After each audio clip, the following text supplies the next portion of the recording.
I dream of floating on air. This I wish, I swear.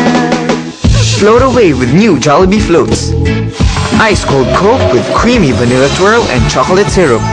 Or with cool, crisp watermelon Sprite. I love floating on air. New Jollibee floats, a refreshing lift.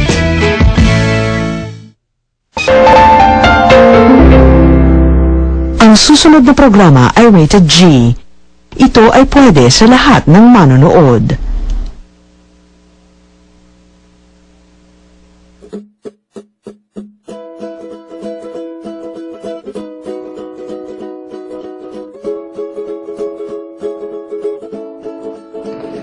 Hi everyone! Ako si Enchong, and bago ako magsimula, gusto ko sabihin sa inyo na titingin-tingin ako sa iba-ibang parte ng camera kasi ang dami kong gusto sabihin sa taong to eh.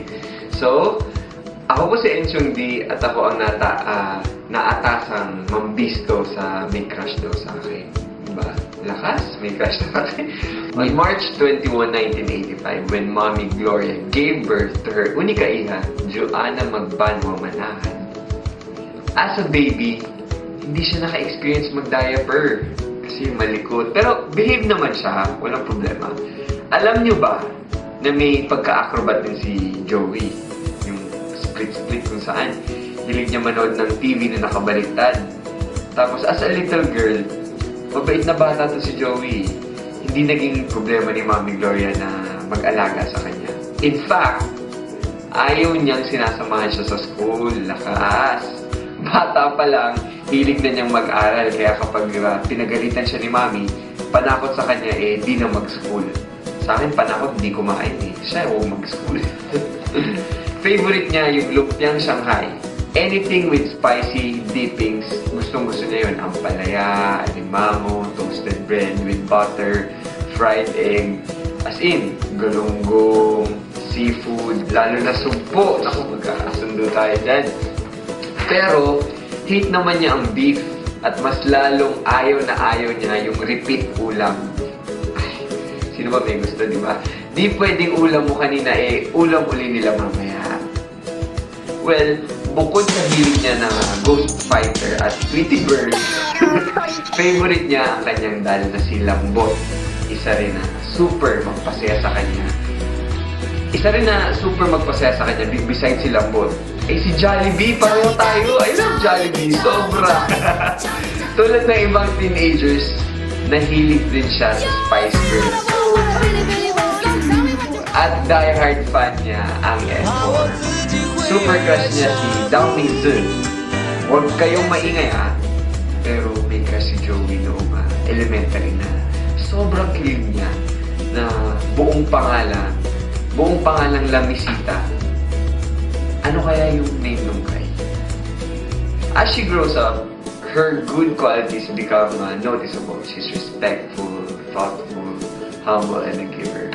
Mommy Gloria recalls the most touching note she read in Joey's diary. Sana maging masaya si Mama.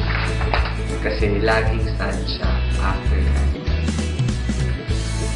She easily gets upset kapag makulit kausap niya at mainit ang ulo niya tuwing hindi niya makita ang mga bagay na hinahanap niya na saya naman na siya naman yung nagtatago. Diba weird? May pagka-usi.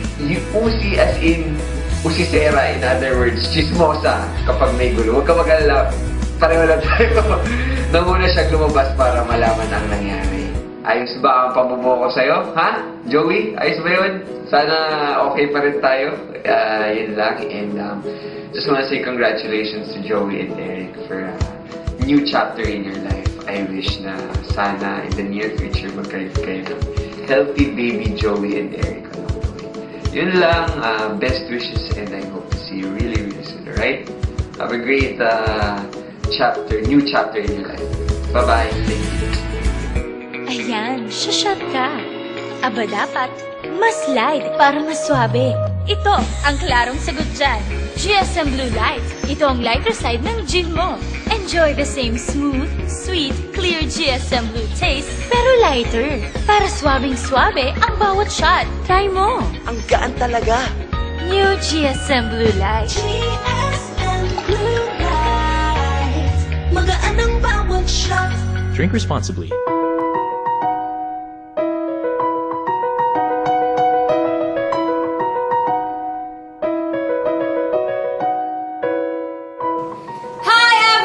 Siyempre, kung ibinuking na ni Enchong yung bride, di ba dapat din naman yung groom? Dapat din nating ibuking. Yes, kilala niyo ba itong face na ito? This is Ma Salvador. At ako naman pong bahalang ipakilala sa inyo si Eric Gubi. Napaka-cute nito talaga. Born on August 30, 1983, the youngest in the brood of 3. Cute and chubby, Eric was named after David Hasselhoff's name in Knight Rider. Utoy ang tawag sa kanya. Alam niyo bang aliw na aliw lahat tuwing nakikita yung si Baby Eric? Kasi nga, cute at malamang mataba, maputi at malaki daw ang ulo. O diba, sinasabi ng matatanda pag malaki ang ulo, brainy, matalino daw. Simpleng bata lang siya, masaya. Masaya na yun kapag mag-isang naglalaro. Sabi nga nila, may sariling mundo kasi kinakausap niya yung sarili niya. Tapos ini-imagine pa daw niya na may mga kausap siyang anime. In fairness sa'yo, Eric, malawak ang imagination mo. Bata pa lang, sanay na siyang mag-isa, lumaking walang yaya, tapos iniiwan ni na Ate Tess at ang kanyang ate Malen sa kapitbahay. Diba? Napaka mabubuting mga ate talaga. Iniiwan ba naman ng mga kapatid? In fairness sa'yo, natagalan mo si Ate Tess and Ate Malen, Eric. At eto pa, pagdating naman sa pagkain, paborito niya ang noodles, anything fried, at syempre hindi mawawala ang forever love niyang kanin na may sabaw na kapeng barako. Ay sa akin naman Milo at kanin. In fairness, hindi yan mahilig sa gulay at prutas. Sabi nga nila, yayaman daw siya kasi tipid. Oo nga naman. As a growing boy, he loves music. He used to be a fanatic of Beatles at M2M. M2M? Kuya Eric? Please explain. Mirror, mirror hanging on the wall. Favorite ko din yan. Hindi ba nawalan ka ng landas, Kuya Eric? M2M talaga. But in fairness talaga, at least, okay go, mag-move on na ako. May time nga daw natitigil lang siya pag may time natitigil pa yan sa pag-iyak kapag narinig niya ang Beatles song. Eh, paano naman pag M2M songs ang narinig mo? Ano ginagawa ko? May Eric. Ano ba yun? Bilang estudyante, totoo nga naman na matalino siya. Hindi nag-aaral in short. Tama? Ha? Talaga? Pero nakakapasa with flying colors. May times din na sobrang kalikutan niya ay napatawag si Mama Lita sa school. But take note, he was a Dean's Lister in Mapua. Oh, bongga! Ito na, Eric. At obvious naman, an obvious reason why he has been successful with his career now. Alam niyo bang naiinis at nagagalit siya kapag inuurirat siya tungkol sa mga bagay-bagay. Ika nga nila, irritable. In fairness, talaga. Masikreto din siya at higit sa lahat, kaya niyang mag-computer 24/7. Kaya niyo ba yun? Nako, siguro nanood ka rin ng 24/7 in love. Sabi ko lang. Noon at ngayon, walang kupas sa kanyang pagiging malambing, maalalahanin, at magalang yan si Kuya Eric. Di ba po? He has his own little ways of showing his love to his family. He's iyakin. He's emotionally, in short, emotional at times. Naintindihan niyo ba? Iyakin siya. So, emotional din siya. Minsan. Yun ang gusto iparating ng kanyang Ate Tess. At 29 years old, he still remains the bunso in the family. Naiyak-iyak na nga si Ate Tess eh. He may be old but still young at heart. 29? Kuya Ed, titignan ko yung picture mo ah. Hanggang ngayon nga, mahilig pa din maglaro ng kotse-kotsehan. Oh, 29 na, pero 2 years old. Alam niyo rin ba sinong ang crush niya?